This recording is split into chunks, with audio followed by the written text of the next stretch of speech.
नमस्कार दोस्तों, आज का शीर्षक है हिंदी उपन्यास डार्क हॉर्स भाग 2। एक अनकही दास्तां। जो बच्चे आईएएस की तैयारी कर रहे हैं उन्हीं पर आधारित एक मोटिवेशनल उपन्यास है जो बेहद ही हास्य एवं रोमांच से भरा है। दोस्तों, चैनल को लाइक और सब्सक्राइब जरूर करें और इस डार्क हॉर्स उपन्यास का हर भाग सुनें। ट्रेन दिल्ली में प्रवेश कर चुका था। स्टेशन पर लग रहा था 13 नंबर पर। अचानक पैसेंजर की हलचल और बातों से संतोष की आंख खुली। साथ के पैसेंजर सीट के नीचे से अपने अपने सामान खींच रहे थे। संतोष ने आंख मलते हुए पूछा, दिल्ली आ गया क्या? हाँ उतरिए, आ गया महाराज, एक पैसेंजर ने चलते चलते कहा। रात भर मोबाइल पर गाना सुनते सुनते कब नींद आई और कब दिल्ली, संतोष को पता ही नहीं चला। संतोष तुरंत मिडिल बर्थ से नीचे कूदा, अपने जूते खोजने लगा। संतोष का तो एकदम दिल धक कर गया। ये क्या, दिल्ली पहुंचते ही झटका। नया 2500 का वुडलैंड का जूता गायब। फिर उसने गर्दन नीचे कर सीट के कोने में देखा तो पाया कि उसके दोनों जूते वहीं दुबके पड़े थे। उसने हाथ से खींचकर जूते निकाले। एक मोजा गीला था, शायद रात को किसी ने खाते वक्त पानी गिरा दिया था। संतोष ने बिना सोचे बैग की जिप खोल मोजे को उसमें डाल दिए और केवल जूते पहन जल्दी जल्दी बोगी से बाहर निकला। अपने पैंट की पिछली जेब से कागज का एक टुकड़ा निकाला और उसमें लिखवाए गए निर्देश को पढ़कर एक नज़र अपने दाएं बाएं डाली। बाईं ओर उसे अजमेरी गेट की तरफ जाने के लिए तीर का निशान दिखा। संतोष उसी दिशा में चलते हुए स्टेशन से बाहर आ गया। मेट्रो स्टेशन किधर पड़ेगा? संतोष ने एक सज्जन से पूछा। वो सामने ही तो है, लेफ्ट में भाई, सज्जन ने चलते चलते बताया। संतोष ने धीरे से थैंक्स कहा। हालांकि इतनी मिमियाई आवाज़ वाली थैंक्स उस सज्जन तक पहुंचने से पहले ही वह जा चुका था। मेट्रो की सीढ़ियों से नीचे उतरते ही सबसे पहले टिकट काउंटर की तरफ नज़र दौड़ाई। सारे काउंटर पर मधुमक्खी के छत्तों जैसी भीड़ थी। बीच में लाइन तोड़कर घुसने का मतलब था कोई भी भनभना के काट सकता था। तभी उसकी नज़र लाइन में काउंटर से 5वें नंबर पर खड़े हाथ में एक भारी सा झोला लिए लगभग 60-65 बरस के बुजुर्ग पर पड़ी। उसने इधर उधर देखा और तुरंत उस बुजुर्ग के करीब जाकर बोला, चाचा ये विश्वविद्यालय का टिकट यहीं मिलेगा? बुजुर्ग ने बोला, सारी दिल्ली का यहीं मिलेगा बेटे, तुझे जाना कहाँ है? बुजुर्ग ने उसकी आधी बात सुने बिना ही पूछा, जी हमको विश्वविद्यालय जाना था। संतोष ने थोड़ा स्पष्ट स्वर में कहा, टोकन मिलता है? टोकन बोलियो, टिकट नहीं, बुजुर्ग ने लगभग नसीहत के अंदाज में कहा। चाचा चलिए मैं आपका झोला पकड़ लूँ, बहुत भारी होगा, संतोष ने एकदम होशियारी भरी विनम्रता से कहा। बेटे झोला छोड़, पीछे जा, लाइन में पकड़ ले, लाइन लंबी होती जाएगी। तेरे को झोला वोला पकड़ने की ज़रूरत नहीं है, चांदनी चौक जा रहा हूँ, कॉटन है इसमें, कोई भारी वारी नहीं है, 40 साल से यहीं पकड़े चल रहा हूँ। और आगे बढ़ो भाई, बुढ़ऊ ने संतोष को कहते हुए आगे वाले को खोचा।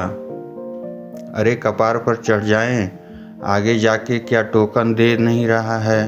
आगे वाला बढ़ेगा तब न बढ़ेंगे, खोच रहे।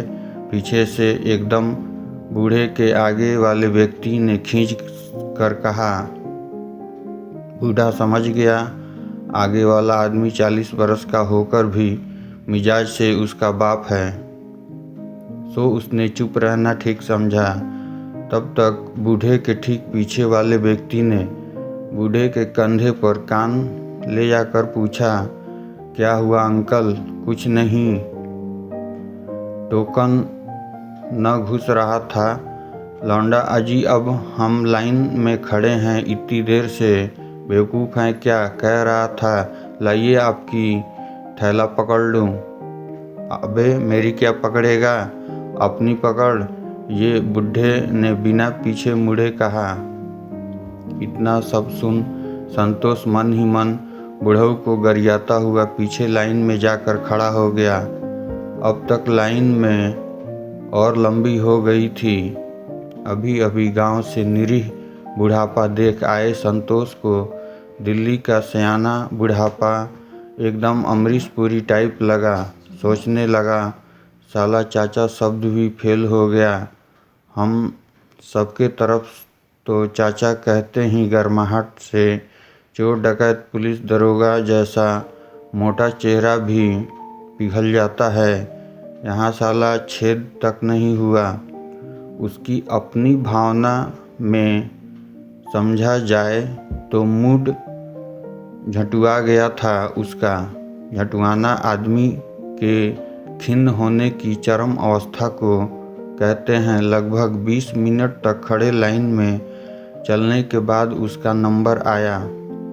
भैया एक विश्वविद्यालय स्टेशन का टोकन दे दीजिए, संतोष ने 500 का नोट देते हुए कहा। चेंज दे दो भाई, काउंटर वाले ने कहा। चेंज नहीं है सर, संतोष ने स्वर नीचे करके कहा। चलो देख लो भाई, हटो साइड हो जाओ, पीछे वाले को आने दो, काउंटर वाले ने अपना हाथ उचकाते हुए कहा। संतोष एकदम खिन्न मन से साइड हो गया। साला सर शब्द भी फेल है, यही सोचा उसने मन में। उसके सारे शब्द चुकी जा रहे थे यहाँ और धीरे धीरे समझ रहा था कि यह शहर शब्दों से परे है, भावनाओं से परे है। संतोष साइड में खड़ा लोगों द्वारा दिए जा रहे नोट की बड़ी उम्मीद से देख रहा था कि जल्द 500 का खुदरा पूरा हो जाए। लाओ जल्दी से पैसे, कहाँ का दूँ टिकट?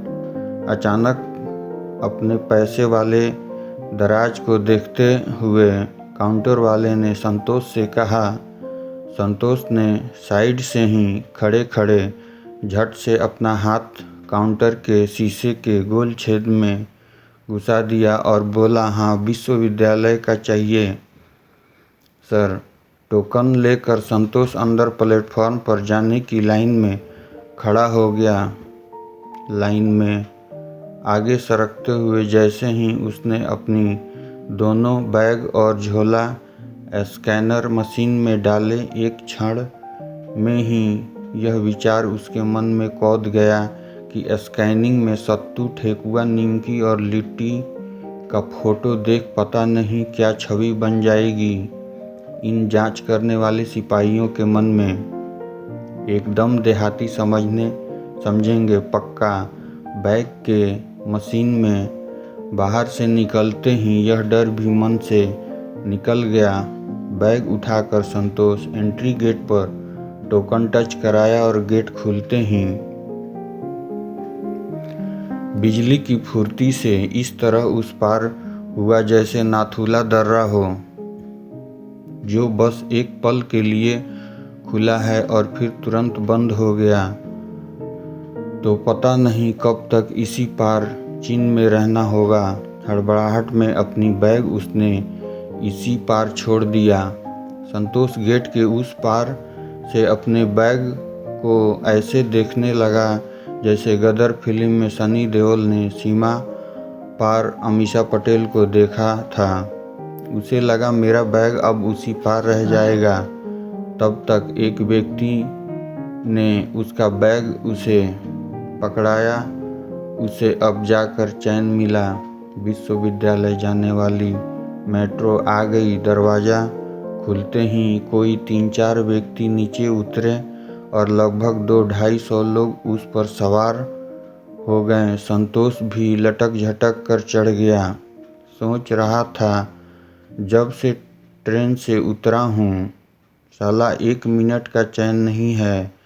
हर जगह समस्या है, कहीं शांति नाम का चीज़ नहीं है। कहाँ मराने आ गया। सब कहे थे मेट्रो में आराम है, झाट आराम है, इसमें कटहल के जैसा आदमी लोड है। सोचते सोचते वह विश्वविद्यालय स्टेशन पर पहुंच चुका था। मेट्रो से बाहर आ उसने एक आदमी से पूछा, हेलो, ये मुखर्जी नगर बत्रा चौक के लिए कहाँ से ऑटो मिलेगा? वो सामने से मिल रहा है, पकड़ लो, उस आदमी ने कहा। ऑटो पर बैठते ही संतोष ने ऑटो वाले से कहा, भैया मुखर्जी नगर बत्रा चौक पर रोक दीजिएगा। टेंशन मत लो भाई, वहीं तक जाएगी, ऑटो वाले ने बेफिक्र अंदाज में कहा और फुल वॉल्यूम में पंजाबी गाना बजाने लगा। अगले 10 मिनट बाद संतोष मुखर्जी नगर के बत्रा सिनेमा के सामने खड़ा था। चंद्रयान चांद पर पहुंच चुका था।